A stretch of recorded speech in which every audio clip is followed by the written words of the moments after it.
So let's start with our prayer.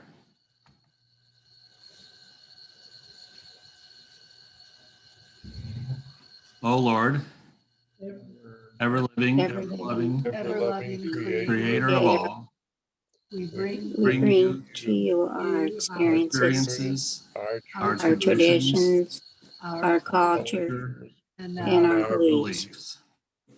We ask you to transform them and and us us with your wisdom to be to be perfect instruments of love and action in your world. We ask this through Jesus Christ, who lives and reigns with you and the Holy Spirit. Amen. So we trying to get control. So we started talking about Keith Ward last week. Keith Ward is a British theologian.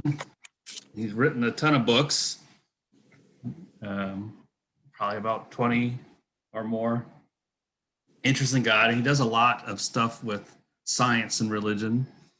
And he had to say that there was, as far as looking for evidence of God, looking for some sort of tangible proof of the existence of God, he looked at 6 main areas where you can see evidence of God.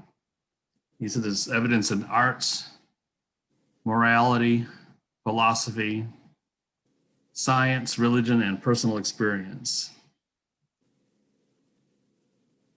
And he says art can have a sense of meaning and value that seems to convey a sense of transcendence, of something conveyed in and through physical forms, yet having a reality that is more than just physical. And this sense can be experienced in 2 main ways: in the creative process of composing artistic works, and in the contemplative process of enjoying and appreciating them. What do you guys think about that? You think there's a sense of experiencing God in art? Yeah, sure. I'll tell you one thing, he's a lot easier to understand than Brother Urban. I don't know, but I'm still reading this. But just I can see that in stained glass. Yeah. I was attending a bat mitzvah in Miami for one of my young lady students, and it was in a lovely synagogue, and it was in what we would call a chapel, a side room. They had stained glass that was just chunks of color set into very, very thick walls, like a grotto. And I felt like we were in, a cave, perhaps in Israel, in the Holy Land, and light had broken through in bright colors, and I just felt the presence there. Mm-hmm. And that was art, but it was a way of experiencing. Yeah. Yes. I know that a lot of people believe that the Sistine Chapel ceiling, that Michelangelo's depiction of God bringing life to Adam, or instilling the soul in the animal, or that the meeting of the fingers, that many people have an experience there too. So I think with some art you could. Yeah, I think there are experiences like that too. You talk about the old churches, like going into the Baroque churches in Europe, the old medieval churches. Sometimes you feel like you experience the God in the artistry of the church and the architecture. And the art itself would be a story to the illiterate people who came to the church. Well, sure, that was the foundation. That was one of the bases of the icons, right? Or still used in the Orthodox Church. Yeah. You know, And the horrible medieval depictions of people being tortured in hell Oh, for the God. doorway carved. That's like, man, you better get it right, or this is what's happening to you. And that was an experience of a different God than the God of love and forgiveness that we think of. during my atheist years, living here in medical school, I'd taken my son to see the river dance performance. Ooh, lovely. Yeah, the music and the dancing. I swear I had a religious experience. I still swear I had one. Just watching it and hearing the music and feeling connected to this ancientness of. Oh, yes. Yeah. So that was one of my religious experiences during my atheism years. It brought you back. That was God's message to you. I just have one little thing to add. I did for several years, I guess 15, 20 years ago, did iconography. I remember that, yeah. Yeah, and I would go with other people and a class, and the teacher was wonderful. And it was not just sitting down and drawing and painting. It was praying. Every step of doing the icon was with prayer. So Yes. it's really quite a religious experience to even create the icon. Right. Yeah, I was thinking that, Jim, when you mentioned earlier. It's you're right. You have to go through stages of prayer as you're creating the icon or writing the icon, as they say. Right. So it is, even creating that artwork is a religious experience by nature of how you do it. Yeah. Yeah, I remember you'd connected with one of my Orthodox friends in North Carolina, Oh, yeah, who was that? I can't think. Elizabeth Randall. Okay. All right. Yeah, Yeah. she's a big iconographer out of north of Asheville. Oh. I don't know, some mountain. Black Mountain, probably. Yeah. Anyway, so artistic creativity and appreciation are two of the main values that reveal a spiritual dimension of life to humans, two major forms of spiritual value. And Keith Ward says, we do not expect great artists to be saints or sages, but they have insights into human existence, which reveal things to us, many of us, who would not otherwise have known. That's Jennifer.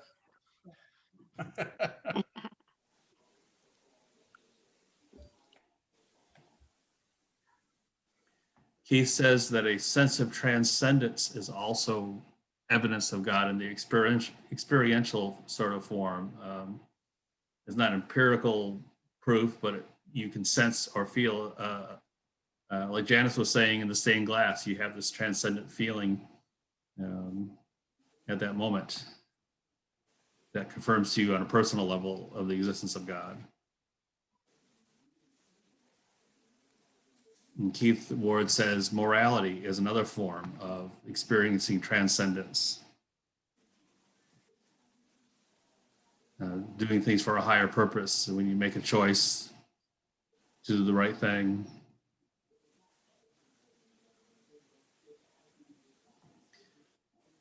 He says that God has to keep the universe in existence at every moment. God, the creator, is not just a thing that he did in the past 5 billion years ago, but ongoing. That'll keep you busy. And in that sense, he or she is the spiritual reality without which no physical reality could exist at all. Creation is not the beginning or just the beginning of the universe, but it's the dependence of the physical universe at every time and place upon the non-physical reality.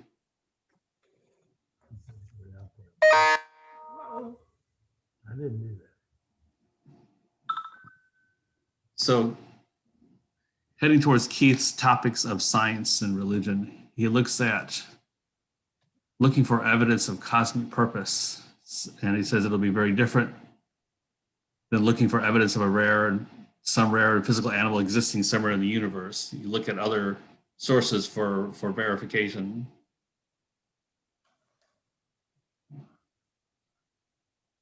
God is the reality within which the physical universe exists and without which the universe would not exist at all.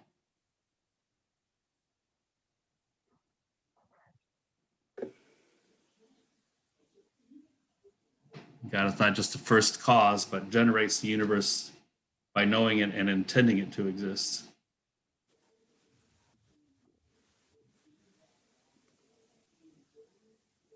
I guess almost kind of a pantheism, but not quite. Creation is not just a blind emergence from nothing, which happens without anybody knowing about it or without any purpose, but rather it is created and has a purpose.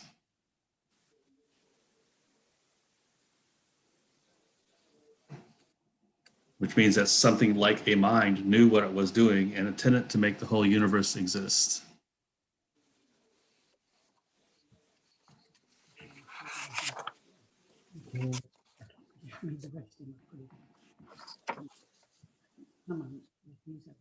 I like the term something like a mind. Yes, in fact, I remember Urban T. Holmes saying that mind is one of the first things we attribute to God. We think about the characteristics of God.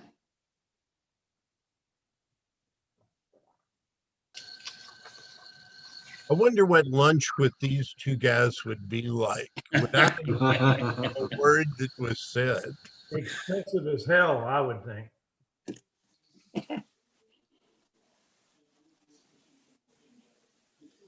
Oh, physics. Yeah. I got two D's in high school, and one of them was physics. Oh. I had no idea what they were talking about from the first day of the class. Never, No matter how much I sought to get help, it did no good at all. Does the tree make a noise when it falls in a forest with no one there? That's what I want to know. Question, bud.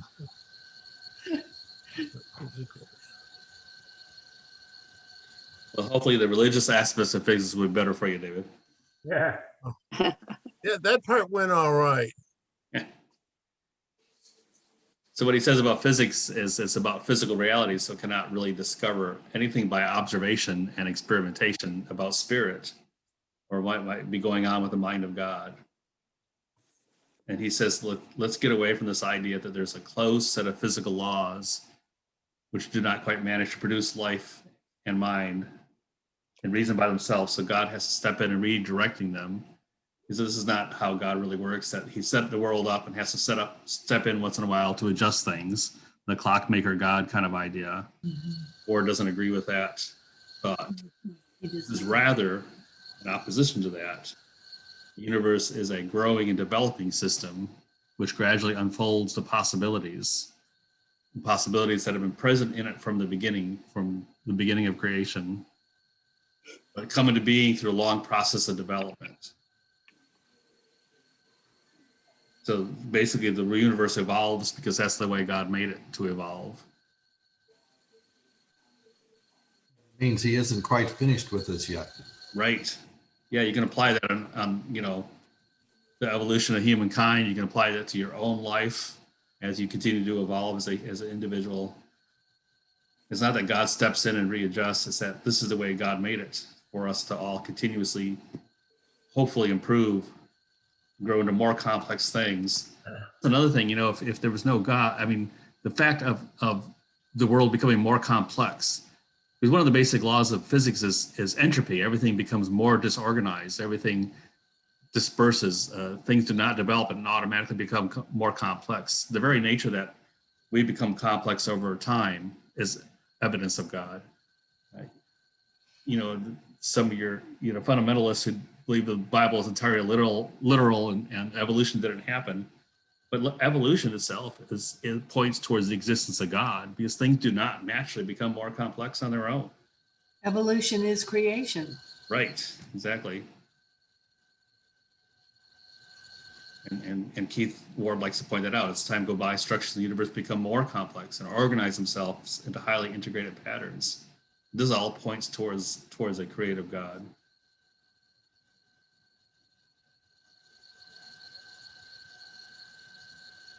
Remember that matter can neither be destroyed or created. It's there. What's that, Peter? Matter can neither be destroyed or Oh. created. It's there. Right. Yes. So this leads us to this idea of he makes references to the precision of the universe. There's certain numbers. There was a British astrophysicist named Martin Rees in 1999 published a book called Just Six Numbers. He talks about these 6 numbers of the universe that if they were even slightly off, the universe could not exist. When you say British astrophysicist, I automatically think of the lead guitarist from Queen, the band Queen. Oh, yeah. Yeah. You know, he when Queen disbanded, he finished his PhD in astrophysics. Oh, my goodness. He became a dean at Oxford. Mhm. And I happen to be a big Queen fan. All 4 of those guys were highly educated people. I think everybody except for Freddie Mercury had advanced degrees in various sciences. Mhm. So that makes me think of this meme. Music teacher saying, "Come on, guys, it's not rocket science. Come on, it's not music theater." Saying, "Allow me to explain." I'll bet they had some interesting jam sessions and I discussion. bet, yeah. Probably one of the smartest rock and roll bands to exist. Probably. So these 6 numbers, one is the number N. N is the ratio of electrical force to the gravitational force. And this British physicist Rees says that if this number were just slightly smaller, stars would have much reduced life cycles. Planets like Earth would not have had time to develop. And the next number is epsilon. Epsilon defines how strongly atomic nuclei bind together. And if this number was just slightly different, the chemical abundance of the universe would be radically altered, preventing the existence of the type of life we see on Earth. Write all this down, Dave. It's going to be on the test. I hope not.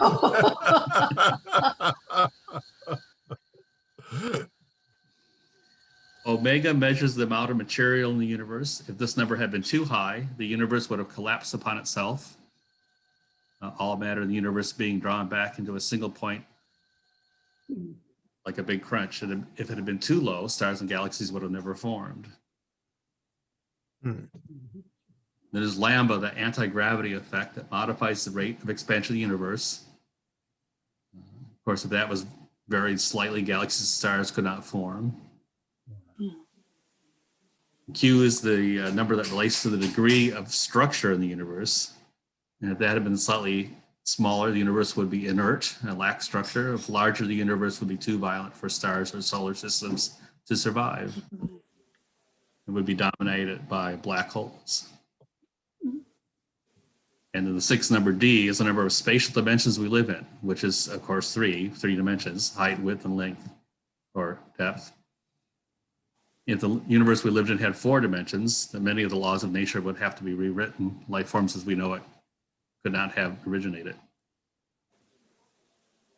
The point of all that is the precision of all these numbers for this universe to exist.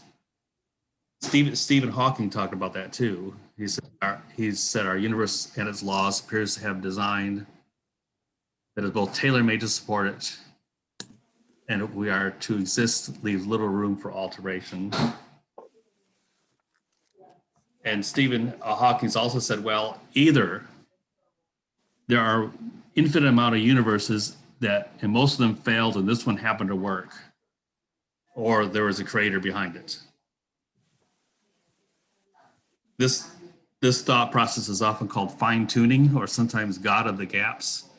The idea that the basic laws and values and forces like gravity and electrical charge have to be almost exactly what they are in order to produce a universe which is stable enough to develop carbon-based life forms like us. Without these numbers being as precise as they are, then the physics wouldn't happen.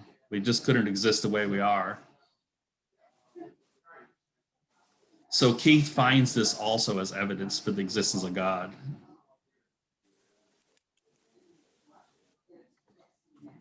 and that we belong in this universe. If we are going to exist at all, we have to exist in this universe with the laws that we have.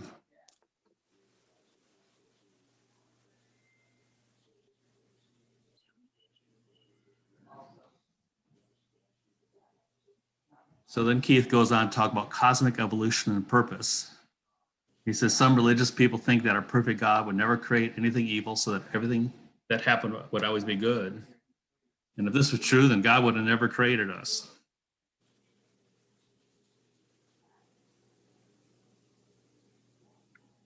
And he makes reference to Albert Einstein's quote, "Did God have any choice when he created the universe?" Well, maybe God need not have created us, but if God wanted to create us, with all our faults and failings, maybe God had not much choice about the basic laws and forces that would make up our universe.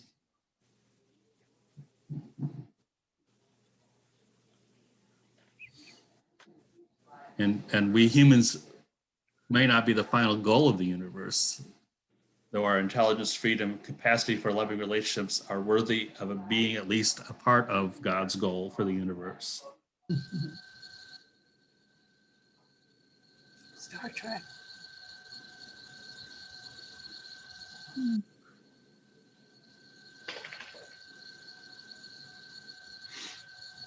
That's the cosmic noise, Toby's. I was just thinking how many of the science fiction stories and movies have, you know, a being from another planet who comes and finds us unworthy, and that we have not yet evolved to peaceable coexistence and loving relationships throughout. So then, you know, there's always the question whether we'll be destroyed by something coming to judge us, or whether we'll be allowed to go on in development. They were even doing that with the original Star Trek back in the Right. 60s. Right. That reminds me of this little cartoon. I wish I had it handy to show you that. It's a Martian landing on Earth talking to a human being, and this or not a Martian, but an alien being of some kind, you know. And he says, "Oh yes, of course." The guy has a Bible in his hand, telling him about Jesus, and the alien says, "Oh yeah, we also know about Jesus. Every year we give him chocolate. When he arrived, we gave him chocolates and threw a party. What did you guys do?" Oh. There's a story there somewhere. We gave him a party. Yeah. Also, you know, it reminds me of C.S. Lewis. He wrote a science fiction trilogy. Yes. Out of the Silent Planet, Paralandra, and The Hideous Strength. Yeah, and I guess I bet some of you have read it, but he creates these other worlds, like God had created life on Venus and Mars. And of course, things turned out quite differently there. Nobody's quite as bad as the humans, you know. Why is it that we always depict it that way? Do we feel guilty about something? I mean, Yes. we should probably about certain things, but I mean, it's in science fiction, we seem to be the bad guys a lot of times, much of the time. The ones who didn't get it right. Dave, I think your observations are really astute. I mean, I think that is just a major question, and a lot of people won't voice it. So I appreciate you saying that. Right.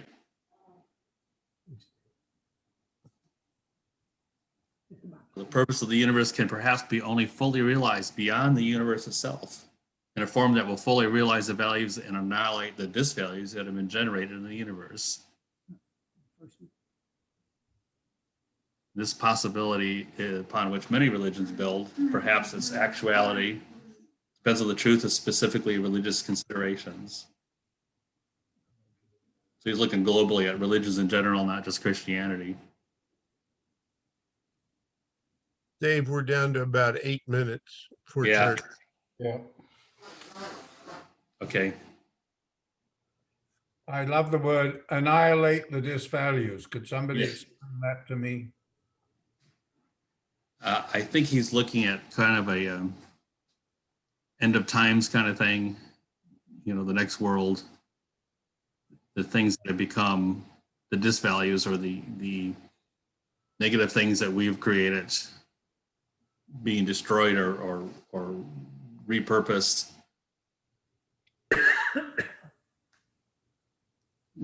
Converting good and evil into good.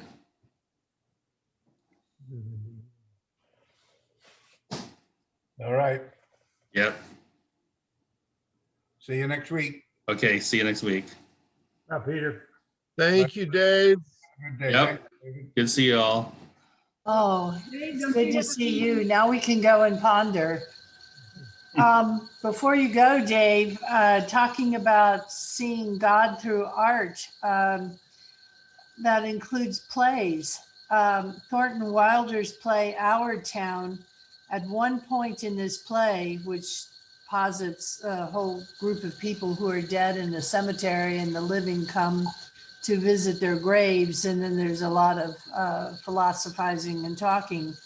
At one point, one of the characters in the play had tried to write her address and her name, and then her street and her city and her town and her state and her country, and then the planet Earth, and then the Milky Way galaxy, and then the universe. And then the last part of the address was the mind of God. Oh yeah. And so that goes Interesting. with this whole lecture you've been doing today with Keith That's Ward's right, yeah. thoughts. Yeah, sure Thank you, does. Dan. Yeah. How interesting. Hey, Dave, were Keith and Urban, were they contemporaries? Did they live at the same time? I've forgotten. Well, Keith Ward's still alive. Of course, Urban died young. Plane crash. Or I'm sure they were both writing at the same time, because Keith's been writing for decades. wonder if they ever met. Oh, quite possibly. I don't know. Be a good lunch conversation for them. All right, guys. I'll All see right, you see ya. next week. Merry Christmas. See you all in church. Okay.